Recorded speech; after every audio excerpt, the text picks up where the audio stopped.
Welcome to Cocktails in the Organic Aisle, an open table discussion where three natural moms, Christy, Jodi, and Rachel, come together to dish out their unique recipe for health and wellness while living in a busy, conventional world. Grab a cocktail, pull up a chair, and let's chat. Welcome to another episode of Cocktails in the Organic Aisle. Cheers!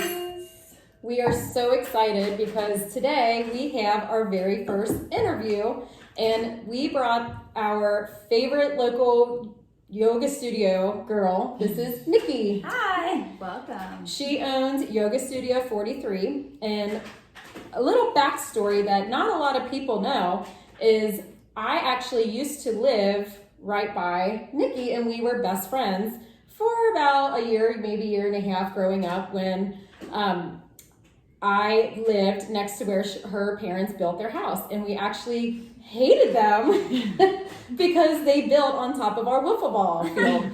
And it was our field for years, and then somebody started building and we couldn't stand these people, and lo and behold, there was a fun girl who was super nice and around my age, and we became really good friends. And I ended up moving away from her because, my parents built a house actually just right down the street from there. And long story short, I've always known Nikki. So I was super excited to have her on today. And we have best friend necklaces. We do. From a long time ago. Somewhere. I don't think I still have it, but we did exchange them. It's real. Yes. So I was super excited, number one, when Nikki started her yoga studio because there really isn't one in our little A-town. So that was really fun to have that. But it's Nikki's story that is very inspiring. So Nikki, tell us a little about the beginning of your healthy journey. Sure. Well, it's kind of a long story. I'll try to break it down as much as I can. But long story short, I grew up pretty active as a gymnast growing up. I loved sports. I can't say super healthy. I was a kid, but I was always athletic. And then, in my teenager years and early 20s, I just started to stray. I went to bars, I started smoking, and, I just kind of led that lifestyle. But it really started to spiral out of control when I was 24, when my dad got diagnosed with cancer. I was in dental hygiene school, studying a lot of healthy things, but my whole world was just crumbling. So when I was 26, he passed away, and it was just something that nothing can prepare you for that. So I definitely spiraled out of control. I was drinking every single weekend. I was smoking so much, even though my dad died of oral cancer at the age of 49. So, I knew it wasn't good for me, but, I did it anyway. And probably, I don't know, about 5 years after he died, I just thought to myself, I can't do this lifestyle anymore. I don't want to end up where he was. Right. And that wasn't really, that was kind of on the back burner. I honestly remember sitting at my kitchen table at my old house, and I was just, I just was crying because cigarettes had a hold on me. It was the craziest thing. I just remember thinking, there was a snowstorm. It was 2 degrees out, and I put on all my winter stuff to go outside and shiver and smoke a cigarette. Yeah. And I was like, wow, this is really, it was kind of like that aha moment, I can't do this anymore. But I was so tormented inside, and smoking and drinking kind of went hand in hand. And I just didn't really know what to do. And then my husband, who has never smoked a cigarette in his life, has always hated it. I actually for 2 years was I don't smoke. He knew I smoked, but I doused myself with Bath and Body Works, all the horrible chemicals. No matter what, you can always taste smoke. Yeah. It doesn't work, but I thought I had him fooled. I didn't. And another thing too, I would be well, I only smoke when I drink. Well, I would come home from work and pop a beer. I wouldn't drink it, but it would be sitting there. So I'm I'm drinking. I can smoke a cigarette, Right. Yeah. So those were just kind of the habits that I fell into, and I knew it wasn't good. And just slowly I started to get back into working out a little bit. I started I went to Town and Country. I like randomly did a weird yoga class. Like it was like a stretch class. It wasn't even yoga. And Mandy, who is an instructor of mine at the studio, was teaching. It was so weird and random. I'd never met her before. And she was like, oh, hey, we're starting these bar classes. You should try it. Maybe I will, you know? And then like a week later, I tried it. An old like friend of mine was also teaching. And she was like, hey, maybe you should become an instructor. You know, I know your background, you're a gymnast, you should try it. And I started to get more active kind of that way. And that ultimately led me to start like running. And then like I tried a yoga class and I was hooked, and it just kind of like all fell together. Yeah. And that's kind of like where it started. Like I took my first hot yoga class, and it was amazing, first of all. But Nikki's hot yoga classes are the best. They're hot. Let me tell you. Get through it. You'll sweat You your ass sweat in off. places. I was sweating from my knee. I didn't know that I could sweat Like the them. inside of your ears. But I took my first hot yoga class, and like somehow, some way, like at the end, it was just almost this like rush of emotion that came over me. And I felt so peaceful, like just this feeling that I hadn't felt since before my dad got sick. And I was just hooked from there. Which is so amazing because kind of the whole background of yoga is inner peace and finding just peace within, For you know, sure. like everything like that. So it's kind of just like a emotional detox. It sounds like, you know, just kind of like a, oh my gosh. Yeah, and there's just so many like things that kind of play into it, which is so weird because I went for movement. Like I went to go to find movement. Like I don't even know if I've ever told you this, but you know, when I started running, I started yoga, but I was like knee deep in an eating disorder at that point. And I went because I freaked out, I panicked because I needed some movement. Like I needed something to be open. I needed some kind of exercise in order to like, just for my mental, you know, whatever it was that I was going through, like that eating disorder, I had to. And I just happened to step foot in a hot yoga studio because it was the only thing open. It was 4th of July. And it was just there where all my walls just like came down. And it was just the most crazy feeling. And once I started doing it more and more, I started to pull myself out of that eating disorder. I started to find healing and strength with accepting the fact that my dad was gone, personal acceptance with myself. And, you know, I was a dental hygienist and I was like, I was meant to do something else. I don't know what it is, but I was meant to do something else. And it just all kind of led to that. Yeah. So strong. It's such a strong story, you know.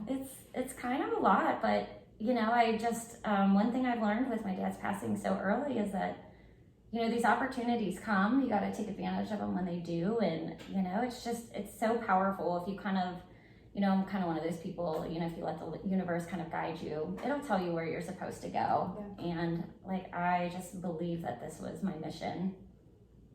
That's what I was gonna just say. That like it sounds like, you know, like with a lot of people who have these life-changing healthy journeys, you know, like a lot of us, myself included, had those like, oh, we were so unhealthy before something happened, and then moving on, and then now you're where you're at. And it's kind of just getting to, you know, the point of listen to the universe, listen to your body, listen to those quiet thoughts, you know, of Absolutely. when you're by yourself, and when, you know, those thoughts that just pop in your mind aren't there for no reason, you know, and those feelings are there for a reason, and they guide us, you know, through life. So, and one of the other things that I've really, really kind of honed into with yoga, I mean, I'm the first to tell you, I mean, I'm a basket case. My anxiety is still like through the roof.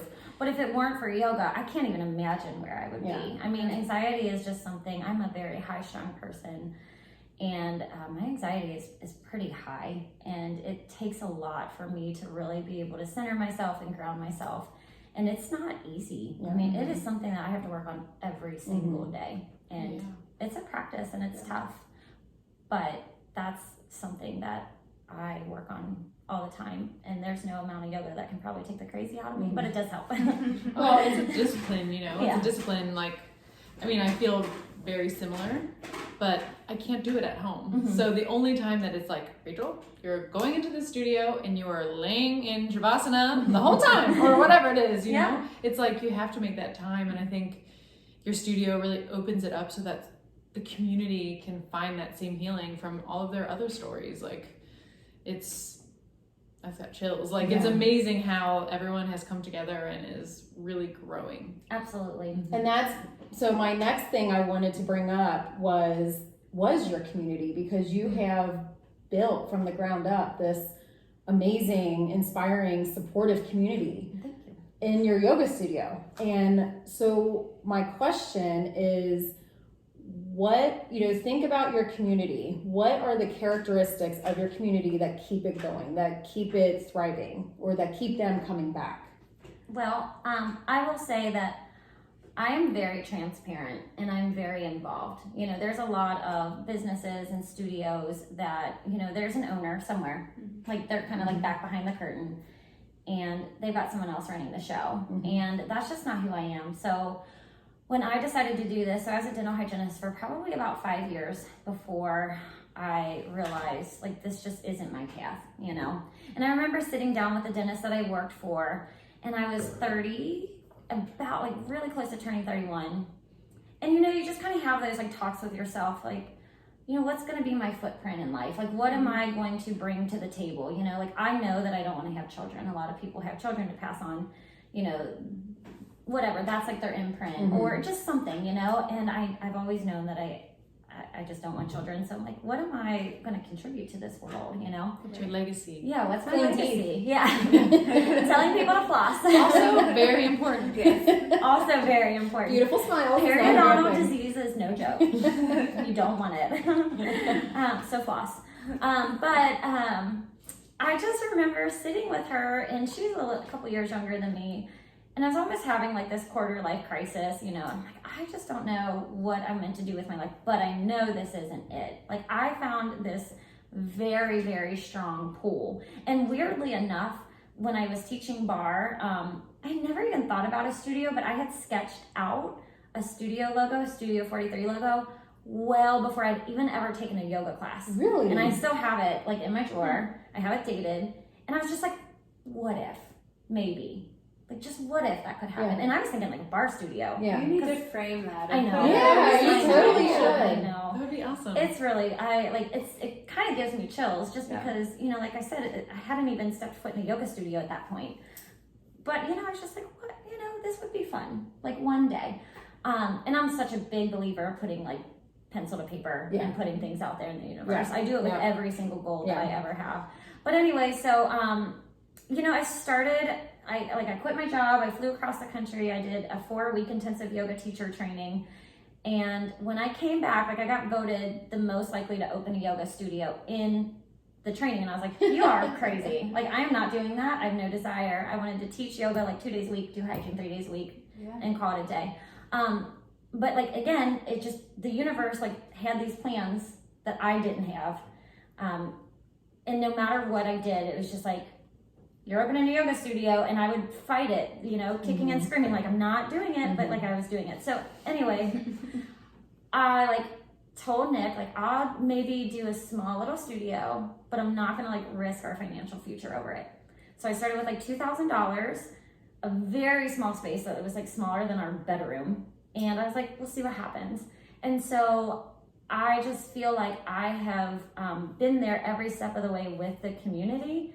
And so they're invested as much as I am. And, you know, every single person, I know their kids, I know what they do for a living. I know if like their parent is sick, and we kind of like live these lives together. We go through the emotions together. And I think like that is what brings people there and what keeps them coming. So, you know, especially like during this whole COVID thing, everyone was so supportive.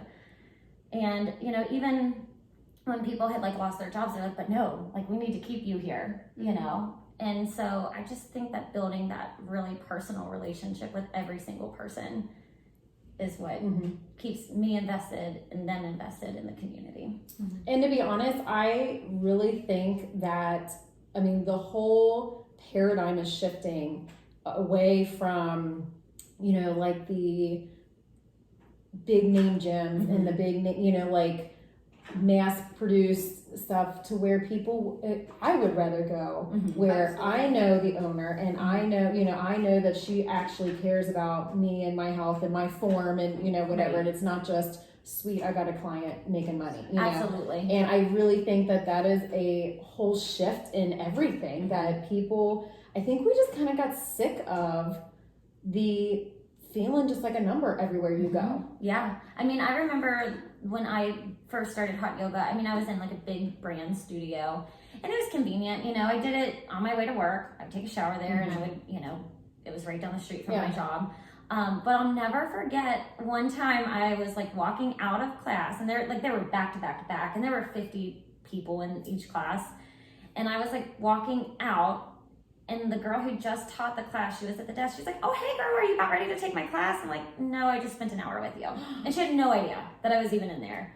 And I was like, "No, like I just got done." And I just remember thinking like, man, that really sucks. Yeah. And so that has always stuck with me, and I always thought to myself, I never want to be like that. Yeah. And so no matter how like big the studio gets, I always want to be small, because I really like want to keep that authenticity. I really want to keep the relationships, because that is like what my mission is. My dad was always very involved in the community. The studio is just my way of like honoring him, continuing his work In the same community that your dad was in. right. And so it's just like building those relationships. So that is what's important to me. Yeah. Yeah. That's awesome. Yeah.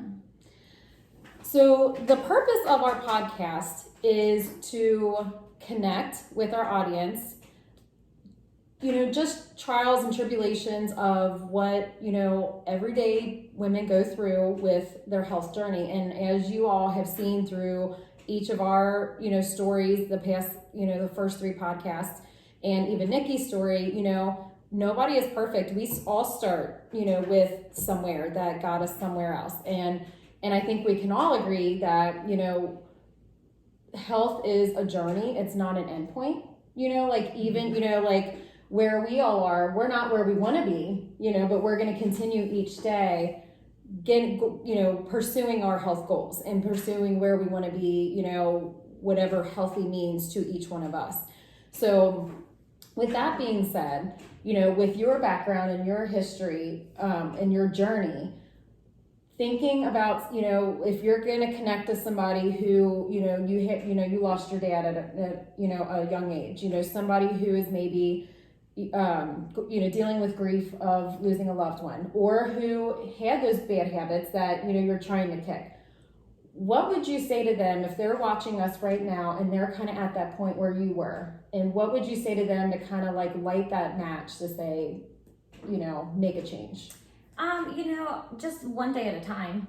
You know, everything is hard work. You know, I've learned through everything that I do, whether it be the studio or, you know, I went back to school for dental hygiene pretty late. You know, I was, I think 28 when I graduated. You know, so it's not like I did it right out of high school. But like consistency, find something that you like to do, find something that you enjoy to do. Consistency is always key to anything. Being patient with yourself. And honestly too, you know, I see so many people, you know, who are parents, who are not parents, just who don't take time for them. And when you don't do that, you can't be your best self for the rest of the world and for whoever else you're spending your time with. So, you have to make time for you. You have to do something that's going to give you happiness, something that's going to spark your joy. And you just have to take it one day at a time. And then also, again, being consistent with, you know, whatever it is that you want to accomplish, always having that kind of in the back of your mind. You know, for me, I sometimes, you know, struggle with eating super healthy, you know, like I'm really, you know, I'm about 80-20, you know, but I know my body, like I can't say I will never have anything. And that's because I have a super just a personality that will lead me to like eating disorders and to, you know, like that's just my personality. So if I tell myself like, you can't have this, I'll take it to an extreme. So I've learned, you know, over the years not to limit myself and to not say like, you can't have anything. And I just think it's important to kind of discover yourself, know yourself, think about what it is that you want in this life, you know, the goal, and make daily small steps to get there. Like you can't go from 0 to 100 overnight. You just can't. Yeah. And so I think as long as you have realistic expectations, you're patient, and you work hard every day, like you can do anything that you want to do. And I was like, you know, at that point in my life where I just never thought that I would get to where I'm at. So it's really cool to reflect back. And it's not easy, but consistency, hard work, patience, it all eventually works out as long as you do those things. And give yourself grace. Absolutely. If you do, you know, yeah, have that thing that you said you can't, you know, don't just fall off, you know. Yeah, for sure. Definitely. Yeah. Well, it was so fun having you here. I have a question for you. Oh. Yeah. If you could be any yoga pose, what would you be? Oh. That's a good one. Camel pose. Go camels. Fighting camels. We also cheered together. Well, you were 2 years older. Did we actually cheer together? I don't know if we did. I don't know. I think I was always you were varsity, I was JV. Like we were behind age-wise. Yeah. But we were always that's funny. So. What is the camel? I don't know if I know what the camel pose is. I don't know what it is. It's when you're on your knees. Oh, and you back. backwards. And you you touch your ankles. Yeah. Your heels. Okay. So you're like in a little back bend. It's also called Ustrasana. Nice. For any, if you want the Sanskrit So word. why would you be that pose? Camels. Camels. I got it. She also loves to open her heart. Yeah. I also like to do weird back bends, so. That's the gymnastics. Yeah. So yeah. All right. Do we have any more questions for Nikki?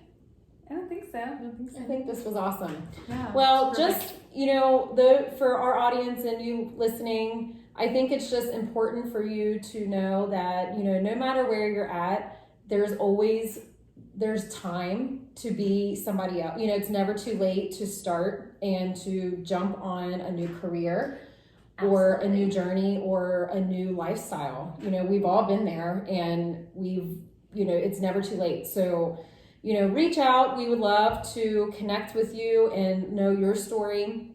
So until next time, we'll meet you in the cocktail hour. Ooh. Or in the organic aisle. Organic aisle. There's a cocktail hour. Or cocktail aisle. Thanks for listening to Cocktails in the Organic Aisle with Christy, Jodi, and Rachel. If you enjoy this podcast, please leave a review, subscribe, and share. You can also continue the conversation on social media at Cocktails in the Organic Aisle. Until next time, see you in the Organic Aisle.